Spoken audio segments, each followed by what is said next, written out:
뉴스 신세계 오늘도 헬마우스 임경빈 작가와 함께합니다. 어서 오세요. 안녕하세요. 자, 이준석 전 대표가요. 네. 말을 좀 쏟아내기 시작했습니다. 네, 2022년 5월 9일에서 10일에 걸친 지방선거와 이제 보궐선거 공천 관련해 가지고 키맨 중에 한 명입니다. 왜냐하면 그 당시 이제 국민의힘 당 대표였기 때문에 최종적으로 그 공천장들의 이제 최종 날인을 했었던 당 대표의 발언이기 때문에 상당히 좀 주목을 받을 수밖에 없는데.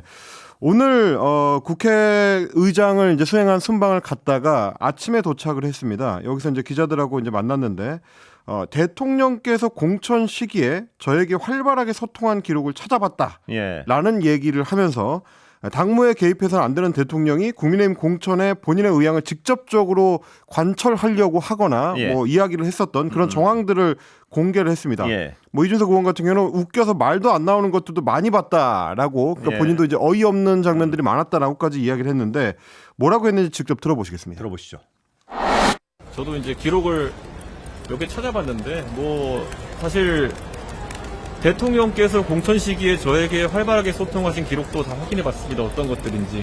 예를 들어서 대통령께서 어느 도당위원장이 이준석이 말을 안 듣는다고 대통령에게 읍소해가지고 저한테 특정 시장 공천을 어떻게 해달라고 하신 적도 있고, 그리고 또 서울의 어떤 구청장 공천을 또 이제 지금 있는 사람들이 경쟁력이 없으니까 주는 게 좋지 않냐 이런 말씀하신 것도 있고, 이런 거 저도 오랜만에 새록새록 이렇게 다 찾아봤습니다. 그래가지고 검찰이 그런 부분까지 궁금해할지 모르겠지만은 만약 궁금해한다면은 일체를 다 얘기할 생각입니다. 검찰이 궁금해하면 일체를 다 얘기할 생각이다. 잘 들리죠? 라고까지 이야기를 했습니다. 그러면서 이제 구체적으로 서울의 구청장 자리라든지 시장 자리라든지 이런 쪽에까지 구체적으로 대통령 당선인이 개입을 했었다라는 취지의 이야기거든요. 그리고 이제 그 당시에 지방선거 공천관리위원장은 현재 대통령 비서실장을 맡고 있는 정진석 의원이었었기 때문에 여러 가지 맥락으로 봤을 때는 이제 지금 이준석 의원의 폭로가 상당히 좀 의미심장하다. 그리고 조금 전에 이제 JTBC에서 그 단독 보도 예고를 하나 내놨는데요. 2022년 6월 지방선거를 앞두고 윤석열 대통령이 당선인 신분으로 단체장 공천에까지 직접적으로 이제 영향을 미치려고 요청을 했었던 정황을 JTBC가 입수를 했다는 겁니다. 그 당시 당에서 이제 공천을 요청한 단체장은 서울 강서구청장을 지낸 김태우 후보였다. 가장 어떤 문제가 많다고 비판받았던 인물이죠. 왜냐면 이제 그 당시에 이미 이제 재판이 진행 중이었고요. 1심 재판에서 유죄 판결, 그것도 이제 만약에 당선이 확정되더라도 당선이 박탈될 수 있는 징역형 집행유예를 이제 선고를 받은 상태였기 때문에 이 공천 자체가 말이 되느냐라는 이제 논란이 있었습니다. 그래서 이제 구청장에 당선이 됐지만 실제로 형이 확정이 되면서 자리에서 물러났고요. 그러고 나서 이제 재보궐선거가 치러지게 됐는데 그 보궐선거에 다시 김태우 후보를 공천을 줘서 그것도 역시 이제 용산의 어떤 의지 아니냐라는 논란이 있었습니다. 왜냐하면 이제 그때도 대통령이 김태우 후보를 복권을 별도로 시켜줬기 때문에 그래서 복권시킨 다음에 바로 그 자리에 다시 공천을 한 이런 사례였습니다.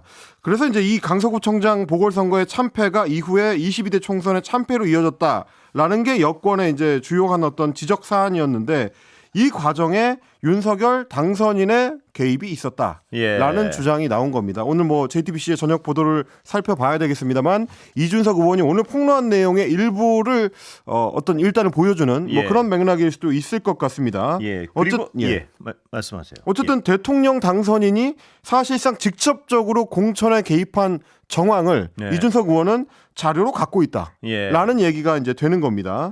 아까 헬마 말씀하셨지만요. 그 검찰이 이준석 전 대표가요. 검찰이 그런 부분까지 궁금해할지 모르겠지만 만약 궁금해한다면 일체를 다 얘기할 생각이다. 이 얘기는 흡사 초기에 명태균 씨가요.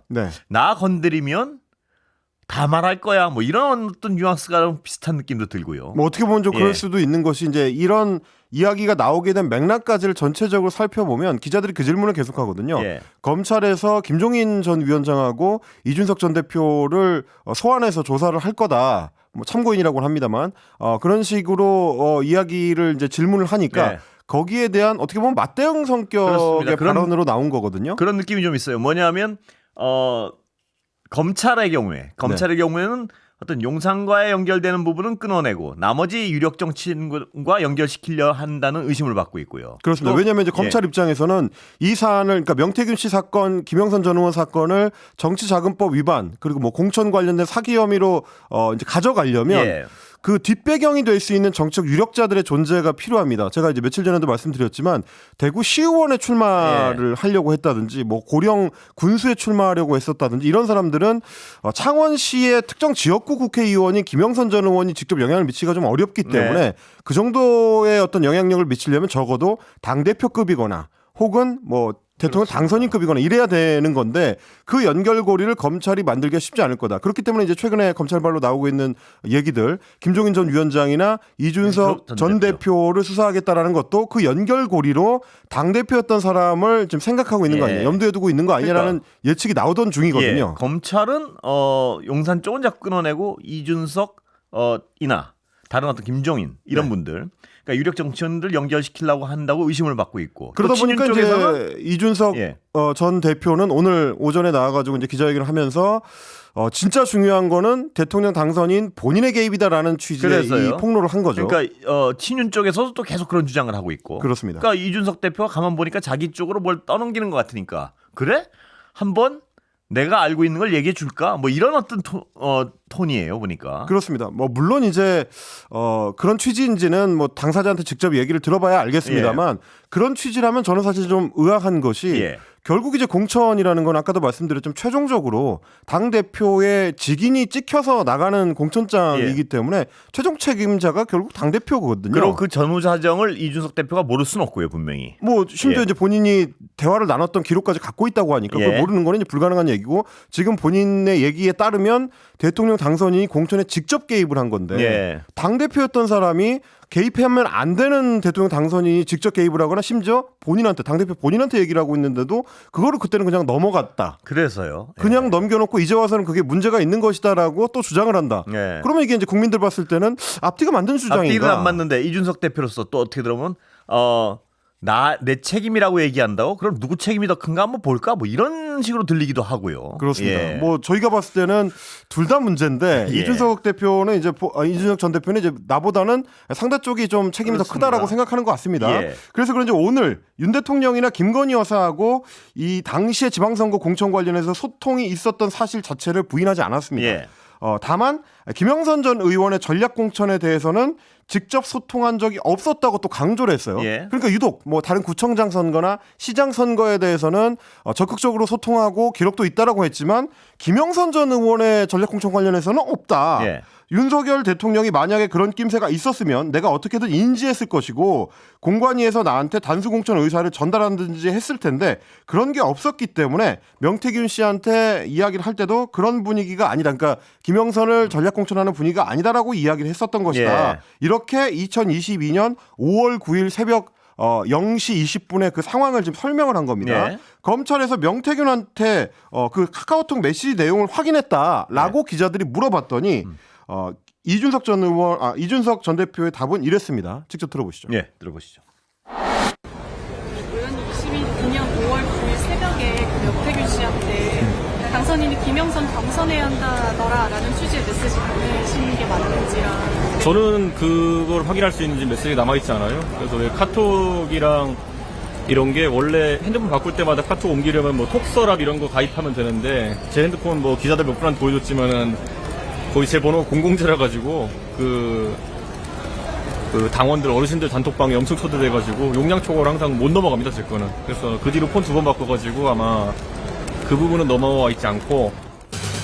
저는 좀 이해가 안 되는 것이 사실 이 2022년 5월 9일 새벽에 명태균 씨하고 나눴던 카카오톡 메시지 내용 그거는 이미 검찰에서 확보를 해가지고 명태균 씨한테 보여주면서 질문을 했던 내용이거든요. 그렇기 때문에 사실은 이제 이준석 의원이 그 카카오톡 메시지를 갖고 있는지 여부는 중요한 문제는 아닙니다. 이미 확인이 된 내용이기 때문에 그러면 왜 그걸 보냈는지가 더 중요한 거거든요. 뭐 그 부분에 대해서는 이게 명확한 답변이 됐는지 모르겠고요. 또 한 가지는 앞서서 저희가 들려드렸지만 비슷한 시기에 공천 관련해서 얘기를 나눴던 김건희 여사와의 카톡이라든지 뭐 기록이라든지 혹은 대통령 당선인과의 기록은 남아 있어서 본인이 꼼꼼하게 확인을 했다. 새벽까지 일일이 찾아봤다라고 이야기를 했는데 왜 같은 시기에 나눴던 명태균 씨와의 카카오톡 내용만 유독 남아있지 않는 것일까?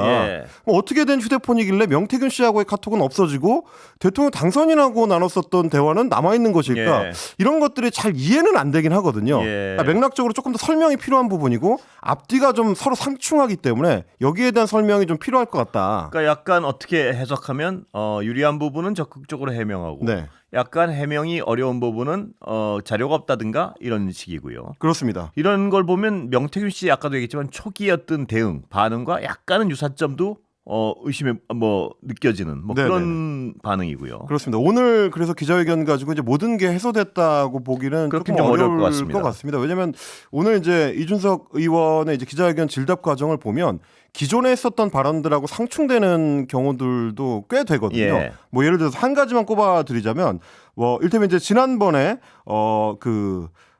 초기에 이 문제가 불거졌을 때 명태균 씨와 7불사에서 만났을 때 텔레그램 메시지를 확인해놓고 김건희 여사가 이제 보냈다라고 하는 텔레그램 메시지를 확인해놓고 왜 그걸 폭로하거나 혹은 문제 삼지 않았느냐라는 질문이 있었을 때 소위 이제 선의의 조언이라는 발언 논란이 있었습니다. 그걸 오늘 이제 기자들도 질문을 했거든요. 아니 왜 그때는 이제 선의의 조언이라고 했었느냐라고 했더니 오늘 이준석 의원이 뭐라고 답변했냐면 정확히 내가 한 말을 잘 들어보면 이렇게 이제 불안정한 공천 개입 의혹을 기사화해서 터뜨렸을 때 저쪽에서 선의의 조언이라고 해명할 수가 있다. 그러니까 김건희 여사 쪽에서 선의의 조언이라고 해명할 수가 있다라는 식으로 내가 얘기를 한 거지. 김건희 여사의 의지가 선의의 조언이었다고 얘기한 건 아니다. 이런 취지로 이제 오늘 답변했거든요. 그랬나요? 그런데 제가 좀 찾아봤습니다. CBS 라디오 김현정의 뉴스쇼에 지난 9월 5일에 출연을 했을 때 이준석 의원이 뭐라고 답변했냐면 개혁신당도 관련 제보를 들어본 바가 있는데 제보의 완결성이 떨어진다라고 얘기를 거기까지는 하면서 분명히 기억나고요. 그렇습니다. 김건희 여사가 창원 을에 꽂고 싶어 한다는 인사를 꽂지도 못했다. 완결성이 있으려면 김영선 전 의원을 몰아내고 김 여사에 의중돼서 공천을 했어야 되는데 다른 사람이 거기에 가려고 하는데 경쟁해보면 어려울 수도 있으니 다른 선택을 하는 게 어떻겠느냐라는 선의의 조언일 수도 있는 것이다. 그 본인의 평가네요, 그러니까. 그렇습니다. 이건 이제 다른 사람이 거기 들어오려고 하니까 경쟁력이 좀 딸릴 수도 있으니까 다른 선택을 하는 게 좋겠다라는 취지의 선의의 조언일 수도 있다. 본인이 그렇게 분명히 얘기를 본인의 했거든요. 해석이고요. 그러니까 선의의 조언이라고 그때는 얘기를 했는데 지금은 선의의 조언이라고 저쪽에서 해명을 할 수 있다. 말이 좀 바뀝니다. 바뀐 거군요. 그러니까 이제 이런 현상이 일어나는 거는 사실은 이준석 의원 특유의 어떤 화법 때문일 텐데 그때 나오는 질문에 맞춰서 이제 답변을 하다 보면 실제 얘기와 조금 상충하는 얘기들이 좀 발생할 수 있다. 이런 뭐 기자회견 같은 내용들은 이제 분석이 들어가게 되면 앞으로 이제 답변해야 될 일이 많아질 텐데 그렇습니다. 그런 상황에서는 사실 이제 진실에 입각해서 말하는 게 가장 좀 정확한 답변이 될 것 같습니다. 왜냐하면 다 기억할 수도 없고요. 진실에 입각하지 않으면 그렇습니다. 말을 틀고 비틀고 지어내고 이러다 보면 전부 기억하지 못하기 때문에 그게 어떤 모순이 발생하는 거 아니겠습니까? 지금 상황이 워낙 위중한 상황이다 보니까 뭐 이준석 의원 입장에서도 해외 갔다가 온 다음에 좀 여러 마음들이 좀 싱숭생숭하게 엇갈 수 있겠습니다만 지금이야말로 정말 진실한 모습을 보여줘야 큰 정치인으로 거듭날 수 있다. 뭐 이런 말씀 좀 드리고 싶습니다. 자, 그리고요. 이 모든 논란의 어떤 핵심 중에 의심은 뭐냐면 과연 대통령 부부가 공천에 개입했는가 이 부분 아니겠습니까? 그렇습니다. 그런데 그와 관련해서 윤상현 의원의 어떤 행위가 당시에 약간 어떤 의심의 부분이 있어요. 그러니까 또 다른 키맨이죠. 이제 윤상현 당시 국회의원 보궐선거 공천관리위원장입니다. 이 인물이 이제 김영선 전 의원의 창원 의창구 공천의 뭐 직접적인 키맨이라고 할 수 있을 텐데 이 사안 관련해서 이제 2022년 5월 8일 당시에 국민의힘 당대표였던 개혁신당 이준석 의원은 윤상현 의원으로부터 경남 창원 의창의 공천 같은 경우는 경선을 해야 한다라는 취지의 얘기를 들었던 걸로 오늘 CBS 노컷뉴스가 취재한 결과를 보도를 했습니다. 그러니까 이미 이제 이준석 의원이 명태균 씨한테 그 카카오톡 메시지를 보내게 된 경위를 짚어보니 윤상현 당시 공관위원장으로부터 들은 얘기에 기반한다라는 얘기가 되는 거거든요. 그래서 이거에 맞춰가지고 5월 9일 0시 20분쯤에 명태균 씨한테 이준석 당시 당대표가 윤이 김영선 경선하라고 한다던데 라는 카카오톡 메시지를 보냈다는 겁니다. 그래서 이게 이제 윤이라고만 해버리면 이게 윤상현 의원인지 윤석열 당선인인지가 좀 애매해질 수 있는 부분이 생긴 것 같아요. 예. 그러다 보니까 아마 이제 명태균 씨 같은 경우는 윤석열 대통령 당선인으로 해석을 해가지고 그 다음날 오전에 윤석열 당선인한테 이제 전화를 하게 되는 예. 그런 맥락인 것 같습니다. 예. 그리고 나서 이제 명태균 씨는 윤석열 당선인한테 일종의 이제 확답을 받고 나서 다시 이준석 의원한테 카카오톡 메시지를 보내서 윤 당선인이 윤상현 의원한테 전화해서 김영선 전략공천 주겠다고 말했다라는 카카오톡 메시지를 이제 보냈다는 것까지 이제 검찰에서 확보를 했다고 지금 알려져 있습니다. 그러고 나서 이준석 의원이 5월 10일이죠. 공천 발표가 나오는 그날 오전에 윤상현 의원한테 관련 사실을 물어봤는데 윤상현 의원이 김영선한테 공천을 주기로 했다. 이렇게 밝혔다는 게 지금 노컷뉴스의 취재 결과입니다. 그러면 하루 만에 윤상현 의원의 의지가 바뀐 공관위원장의 의지가 꺾인 셈인데 그러면 그 중간에 개입할 수 있는 여지라고 하는 거는 명태균 씨가 확인한 윤석열 당선인의 의지 아니냐. 그렇다면 다시 말하면 당선인이 개입했다 이렇게 해석될 수 있는 거고 그렇게 해석될 수 있는 여지가 있는 거죠. 물론 이제 윤상현 의원 같은 경우는 윤 대통령 부부가 연락해온 적이 전혀 없고 공관위에서 그 당시에 창원 의창에 대해서는 경선이라고 정해진 적도 없었다라고 이제 해명을 하고는 있습니다. 하지만 지금 이제 이 말은 어쨌든 검찰 수사로 넘어가서 실제로 그런 통화가 있었는지 없었는지 여부까지 좀 따져봐야 되는 거라서요. 다른 맥락들하고는 좀 상충되는 부분이 있어서 좀 살펴볼 필요는 있을 것 같습니다. 오늘 기사가 워낙 많은데요. 이것도 안 짚고 넘어갈 수가 없는데 이재명 대표의 부인 김혜경 씨에 대한 선고가 있었죠. 1심? 네, 오늘 20대 대선 당시에 있었던 논란과 관련해서 김혜경 씨에 대해서 1심 선고가 나왔습니다. 공직선거법 위반 혐의고요. 기부 행위를 이제 기부 행위요. 요걸 이제 문제를 삼았습니다. 김혜경 씨가 이 대표의 당내 대선 후보 경선 출마 선언 직후에 2021년 8월 2일인데 서울의 한 음식점에서 민주당의 전 현직 국회의원 배우자 3명 그리고 자신의 운전기사와 수행원 이렇게 모두 6명이서 경기도 법인카드로 10만 4천 원 상당의 이제 식사를 했고 이거를 이제 법인카드로 결제를 했다. 그게 재판부가 봤을 때는 이제 김혜경 씨는 범행을 부인하고 비서 배모 씨한테 책임을 전가하는 모습을 보이고 있지만 피고인 김혜경 씨가 배우자 이재명의 대선 출마 선언 이후에 도움을 줄 수 있는 신모 씨 등, 그러니까 국회의원의 배우자들이죠.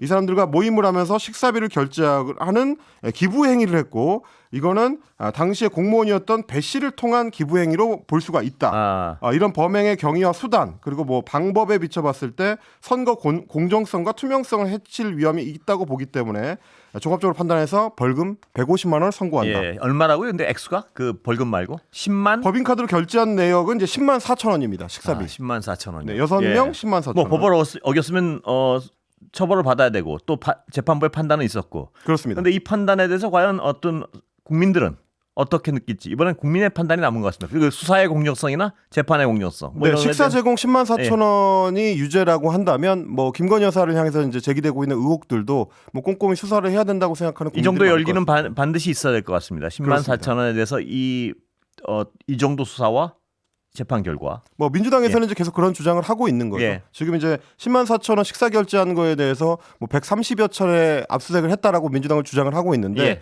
비슷한 잣대가 이제 김건희 여사한테도 가야 된다라는 게 민주당의 주장입니다. 정말 지켜볼 일입니다. 여기까지 듣겠습니다.